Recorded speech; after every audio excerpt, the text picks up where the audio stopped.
Let's Talk About It podcast is sponsored by Goosehead Insurance, servicing clients all across New Jersey. All right, cool. What's going on, guys? It's Jimmy Mortgage. I have my special guest here, Tenille from Cupcake. The Cupcake Carriage. The Cupcake Carriage. Before we speak about Cupcake Carriage, I want to let people know that when it comes to lending, most of the times you cannot qualify with your current income because of your your bank statements, the money you're depositing into your account. This would allow you to afford the mortgage. So if you don't look good on paper when it comes to taxes, with bank statements, you can get into a mortgage, and it can help you because you're running a small business. So this is actually for small entrepreneurs. Now we're going to talk about Cupcake Carriage. Let's go. Yes. So tell me about Cupcake Carriage. Well, thank you for having me. Thank you for being here.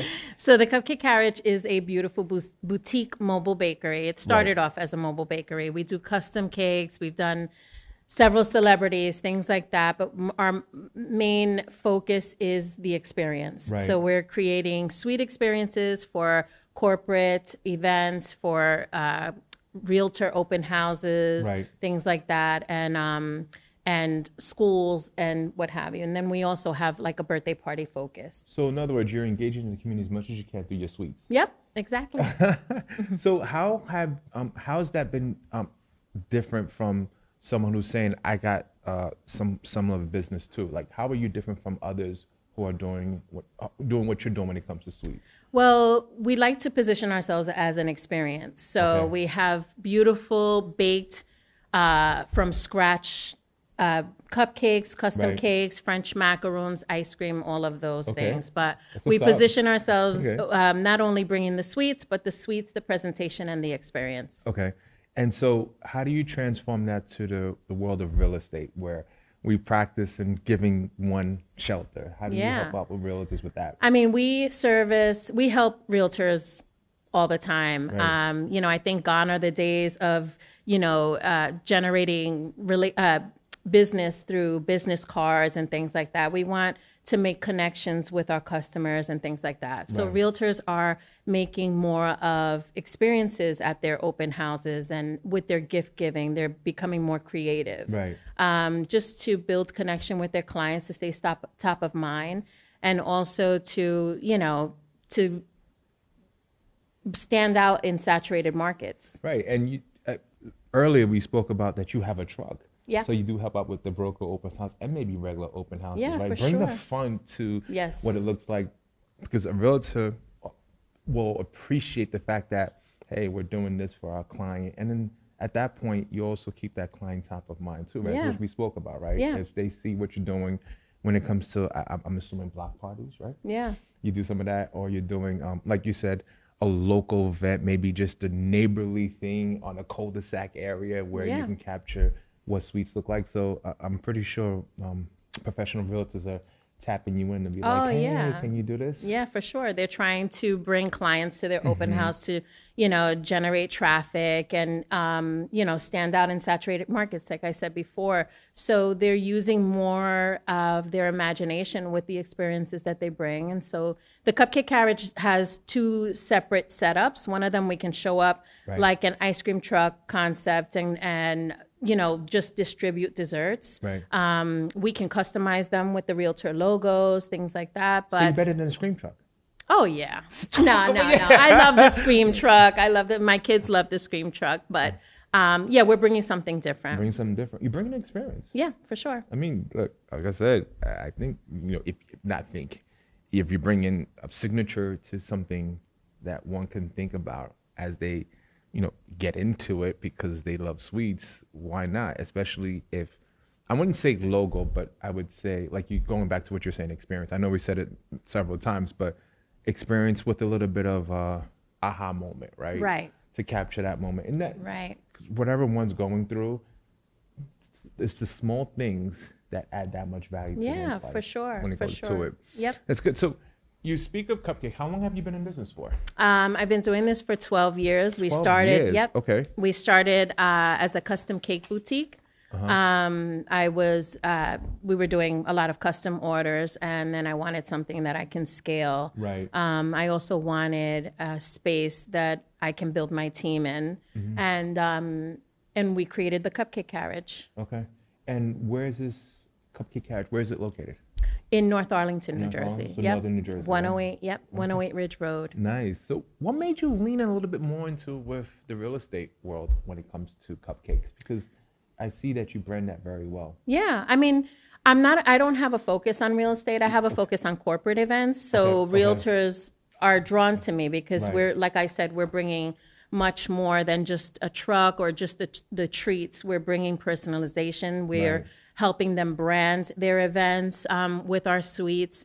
I mean, the Cupcake Carriage has so many possibilities. We also set up as a workshop. So if they wanted to invite families to their events, we're doing cookie and cupcake decorating inside our truck while the families are walking around the open house. Right. So I think that's why realtors, I service a lot of realtors because we have a corporate and a group focus. Right. So you would that be considered a memorable moment? Oh yeah, for sure. Right. For sure, yeah. It's, again, we were talking about it. I appreciate sweets, but I'm not a sweets person. I'm all about savory. Give me some hot sauce, I'll be all right, But when it comes to sweets, what other things are you you mentioned ice cream, you mentioned cupcakes, and then you also mentioned, what was that? Those small things, those French things. What are they The called? French macarons. The French macarons. Yeah. Are those selling? Oh yeah. Yeah. Those are popular. So my family loves macarons. Like we were recently, my wife and I, we were in Paris. We actually brought macarons back from Paris and we brought it back home. It didn't even last a day in the house. Yeah, were no, just they go gone. fast. So Yep. what's so special about macarons that people I love mean, it? I think they're just cute. They're delicious. They have a gluten-free. They're gluten-free Okay. naturally. So, and they look pretty on the table. And it's all about the presentation for my clients. So when you say that, right, how has that been, is that considered almost a gifting opportunity for your clients as well? Oh yeah, we package French macarons all the time. Okay. And like I said, the key to our service is that we can brand. So if you have, if your logo has red, white, and black, and you want to gift a sweets box or something like that, we can gift them with your logo on the cupcakes, and then Right. red, white, and black French macarons, beautifully boxed with a bow. It just says that you thought more about your client, Right, and right. and their gift wasn't an afterthought. It's so to me, I'm speaking for myself. Like to me, I'm like whatever. If it looks good, I'm just gonna get it. But I'm assuming when it comes to crafting these type of cupcakes, presentation is key. Yeah, presentation's key for my clients. For your- Yeah, I mean, everybody has a different client focus, but my clients, the presentation is key, and we put, we these are like fully customizable. So we really sit down, we design all of the treats. I think that's what sets us apart from other mobile food trucks, Right. and dessert trucks, that they're just catered to fit whatever theme or presentation you want to accomplish. When it comes to cupcakes, how do you collage the both cupcakes and your For business? sure. I mean, I like to think of my business as a purpose-driven business. I'm Right. born and raised in Harlem, New York. I come from very humble beginnings. Building my business from scratch Right. is really what I did. I didn't come from a pedigree of all, successful entrepreneurs, although I do come from a pedigree of hardworking family. Right. But I wasn't, born with a silver spoon in my mouth. Things weren't given to me. I had to really build. And so it's the one part that I love the most about my business is the business building. And, I'm dedicated to teaching young students, young kids from inner city communities, how to build their business and, create the tools and the skills that they need to think like entrepreneurs. Right. I think that's important too, especially in the world that we're living in today, right? I think the fundamentals of business needs to be taught more because it's just some used stuff. I mean, especially when you talk about the community, right? Some of the kids don't know what they're actually using, how much other corporations are monetizing from that. And so you speaking of it and how that can change and if you have the same idea, you too can become an entrepreneur. Yeah, So for sure. It definitely levels a lot to it. Yeah, for sure. Let's Talk About It podcast is sponsored by Real Estate Title, servicing clients all across the state of New Jersey. I'm pretty sure there was some bumps in the road. Oh, yeah, for sure. Right? I think the main mistake is not knowing your numbers. Right. You know, I think people go into business because they have a skill and they don't realize that you really have to separate yourself from the technician portion of the business. If you start as a barber, but you want to scale your business, you can't sit and be a barber. Right. You know, if you're starting as a baker and you want to scale and grow your business, you can't bake. Right, you right. really can't. You have to get out and you have to do things like this that are going to, you know, just get your business out there, your brand out there. And you have to know your numbers. You have to know what it costs to create what you're creating and to pay the overhead and if you don't know those numbers, then you really just can't grow. You know, if I drop a tablespoon of flour on the floor, I know how much that was that I lost. You measure it to that degree. Oh yeah, you have to know your business like Right. that. Oh, you're very detailed. Well, not very. That doesn't make any sense. You're detailed. Yeah, yeah. Okay, so if one going into business, the numbers have to make sense in order for you to grow, right? And if you're not knowing your numbers, that can lead to some common mistakes when you're growing your business the way you are, right? Not only that, but when you know your numbers, you're able to make quick decisions. You know, somebody comes in, they want to create a wholesale account with me. I Right. know how much I have to sell that cupcake to them for and, you know, how much the bulk has to be. And I can make those decisions in 5 seconds, Wow. you know, so that I don't lose that business, Right, you know? right. So you have to be able to make, I mean, some decisions do take time, but like decisions like that, you have to know, you know, you have to know what your break even number is. You have to know how much you have to make in sales to make a profit. Right. And if you don't know what it costs even to, you know, to generate your product, then, you know, you're doing your business a disservice. Right? And you know, one of the things that I've seen a lot of times when someone is talking about building a business, especially in, I wouldn't qualify, it's bakery business, right? Bakery restaurant. Do they? Let me. Is that right? Is bakery restaurant almost the same thing, or bakery's It's a bakery food restaurant? industry. It's the food industry, It's right? the food Because industry. I want to be careful. I don't want to disrespect the bakery no, business, it's right? not. When one is going into that, and we always see how prices are changing on the stuff that helps make the stuff. What I do is, and this is why we position ourselves as a service base, you know, we're not just food, Right. we're also experience.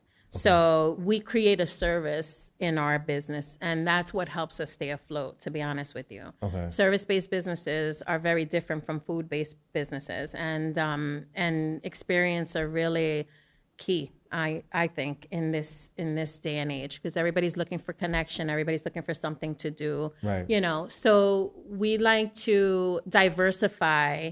And I guess that's to answer your question. You diversify your revenue, you Right, know, right. the product. So if you put all your eggs in one basket, and I think businesses learn this during COVID, you know, and then you get shut down and you can't open up your restaurant, how else are you bringing in revenue, you Right. know? And I feel like cash flow is key. So diversifying, getting wholesale accounts, creating a service, you know, things like that just bring in revenue in different avenues, but still in line with your brand, I think are key. And so in other words, you like you said, like you're diversifying your portfolio, right? You're not focusing on that one part of the Right. business. You're focusing on the, like you said, the wholesale. Right. The I think the service Cupcake experience. Carriage is like so much more than cupcakes. You know, okay. we have a lot to offer. We're doing the Business 101 program where kids come in to my bakery and they're learning in a bakery how to build a business. And we're using cupcakes to teach them this, you know, something that they love. It's engaging. You know, we do that. We do baking workshops for adults. We do business workshops for adults. I rent out my space to people like you that want to interview and do Right. things like that. So, you know, just diversifying. You leverage your business. Oh to yeah, its you fullest. absolutely, you have to pay rent in every square feet. So every square foot. Right, right. So, you know, you make it work. But I like the way the way you speak of it, right? Because you're saying, look, if I'm baking a cake, why not bring the young community to my business and let them see how they drive business and how Right. you're doing what you're doing day in, day out to make somewhat of a profit to succeed. I get that lends to the fact that's why you've been doing this for like 13 years. Did I get it right? I've been doing it for 13 years. 13 years, right? So I guess, not I guess, your humble beginnings has definitely led you to say, okay, fine, I'm doing what I'm doing, but I'm going to always make sure I give it back to the community, especially absolutely. to see how they can monopolize their growth in it, right? Yeah, that's my Built from Scratch program. It's teaching business to children. And we do that through leadership workshops, through marketing workshops, things like that. Even my baking workshops, it's our Built from Scratch. That's a passion project. That's different. Like, it's not really what I do to make money. It's just something I do from my heart. It's something that I'm extremely passionate about. And so we use cupcakes to help these kids learn how to build their own businesses. I feel like our community needs that, needs ownership more. And the name of the program is Built from Scratch, right? Built from Scratch, yeah. So how long have you been doing the Built from Scratch? Since you started the business from inception, or? It's always, in my logo, the I in Carriage is shorter. You'll notice that if you're looking at my logo. And that's just to keep us all in line with our mission. And that is to inspire, and it's to teach other kids. Built from Scratch is a program we've built into the program. And that's our philanthropy for the business. And we do that to teach the kids, to inner city community. Can you share a story where you impacted one's life? I can share several stories. One story that stands out to me is, so I grew up in Harlem, and I used to live on 120th and First Avenue. Grand Tomb Days. What? Grand Tombsday. Yes.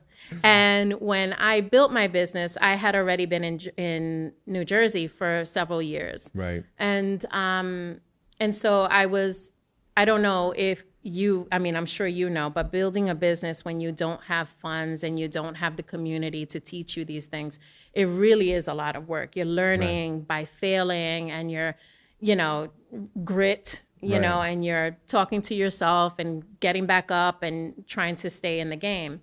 And so finally I had this product that I had an idea for, and that was the Cupcake Carriage, which was the mobile truck. Right. And so it took me about 3.5 years to build that. And so we launched that business, and I was like, okay, let's see if this works. It was a luxury product. We sent it all out. Our highest purchase, I think I put it on, my biggest package was at that time was like $1,200. And then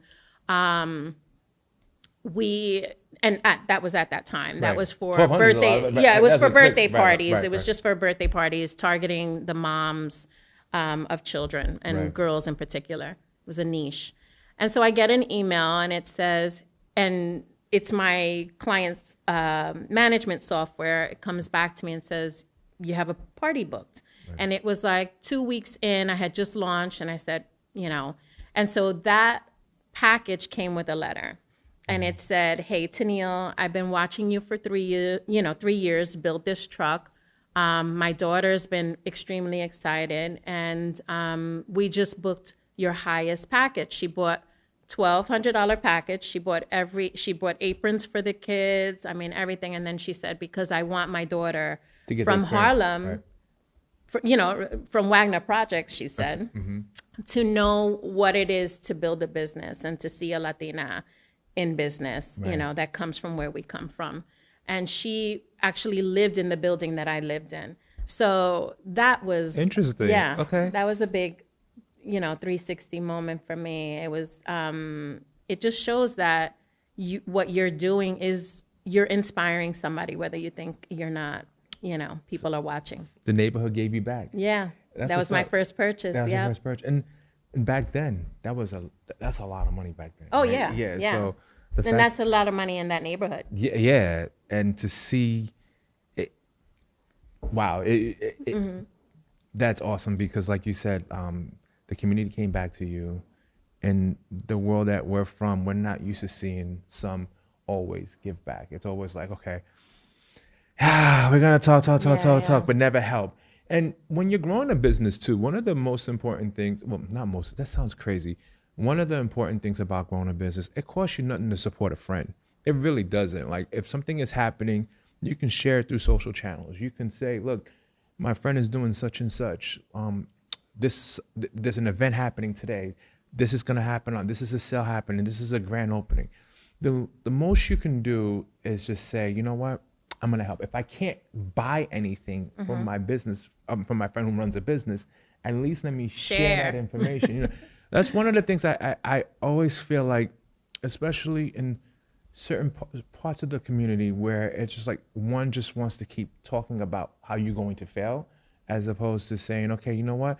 If I can't attribute to getting what they're providing, the least I can do is just take that in, take their business and share and just provide, because it takes let somebody else know about it. Let somebody else, because all you need is one person to look at it, and that can change the world. And especially in your case, where your neighborhood was one person that did a $1,200 order back then, right? And they felt empowered, and now they're passing on that to their kid. The kid looking at them, daughter, right? I'm assuming that was looking at, oh, look what Tenille did. Look, she's from here. We can spark those conversations, because every time you get that one conversation of you're gonna be all right, we made it, it gives power, especially in the community that we love so much. It gives them power to be like, all right, cool, we're gonna make it, we're gonna be all right. Yeah, for sure. I think representation is key. You know, seeing somebody else that looks like you, that has been from where you're coming from, do things that are the confidence is amazing. Yeah, it just you know, gives them confidence. Let's Talk About a Podcast is sponsored by Molson Law LLC, servicing clients all across New Jersey. So when you're not having your own cupcakes, where do you like to eat? It's a good question. Oh, I stunned you with that one, didn't I? I like Thai food. You like Thai? So do I. I like Thai food. I like Thai food. Okay, and what other than Thai food, what else do you like? I mean, of course, I'm Boricua, you know. I love my Puerto Rican food. Okay. I don't know. Okay. A good steak, nice salad. Nice salad. Okay. That's so healthy. Yeah. I need yuca. I need rice. I need rice. I need beans. Yeah, I paid the price. Yeah, exactly. I need like platanos. I need it all, because especially when I go back home, I'm like, yo, I need this, and this, and that, and everybody's looking at me in the car like, dude, Dad, like, this is like, what are you doing? I'm like, you know what? It's heartburn that's gonna last for a good long.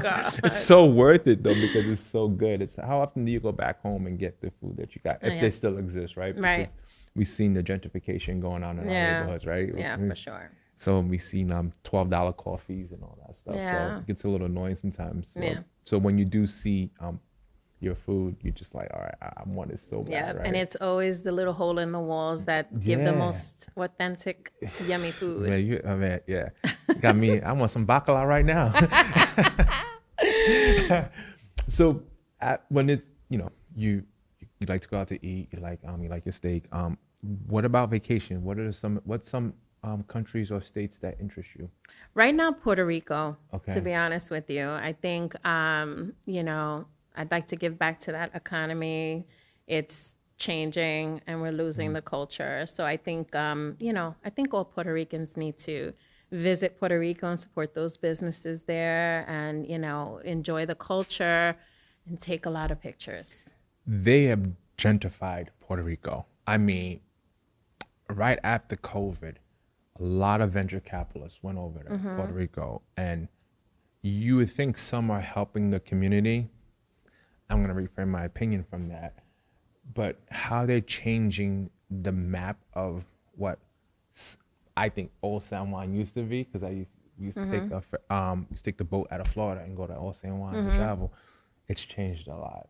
And to what you were saying, like, remember what that island looked like. You got to give back. You got to remember, like, when storms were happening, certain people did not help, and we had to come to community and give back to us. So I like how you preface the fact that if you're traveling, going back home. Go Definitely. back there. Yeah. It's beautiful. The people are beautiful. The food is delicious. Right. And the community needs it. They need help, and it's just nice to go and support those businesses. So when they're having the Puerto Rican Day Parade, do you have your Cupcake Carriage over there? No, I'm actually, that's a very busy season for us, at the bakery. So I'm usually tied up there, but yeah, I love the Puerto Rican Parade. For those who don't know about the Puerto Rican Parade, what is a busy season? What is that busy season? June. June. Okay. June. Yeah. Yep. Nice. Not everybody is culturally sound. So Yeah, for that yeah. reason, I want to June. make sure that they know. But go to the Puerto Rican Parade. Yeah, absolutely, right? Well, Tenille, Cupcake Carriage, thank you so much. Thank for hopping on. you. Let's Thanks talk for about having it. me. Yeah, so if one is looking for you, how can they find you? Yeah, for sure. On Instagram at the Cupcake Carriage. You can find me in North Arlington, and our website is www.thecupcakecarriage.com. And you are mobile. And we have a mobile bakery and a Right. beautiful boutique bakery on Ridge Road in North Arlington. So when she speaks about experience, this is what she's talking about: being mobile and at the same time having a boutique where you can come in and get business fundamentals for the community that we so much love. Yeah, for sure. And then come and use our space, have your meetings there, have a Right. nice cup of coffee, and say hello. I love it. Well, again, for those, let's talk about it. You can find it on your favorite streaming platform, Apple, Spotify. Again, just type in Jimmy Mortgage, Let's Talk About It, and you'll find what we talk about. Great. Thank you so nice much, to Nia. have me. Thank you. This Of was course. fun. Yes. Hey, listeners, are you looking to improve your home comfort and save on your energy bills? Let's talk about Seal Power. They've been awarded Energy Star Sustained Excellence Award, seen on Good Morning America, the New York Times, and World News. Seal Power is dedicated to keeping your home cozy while saving money. Check out their website for tips and incentives and more at CIELPOWER.com. Stay comfortable and save with Seal Power, where comfort meets efficiency. Follow them on Instagram for updates and more, and let's talk about it as well. Thank you.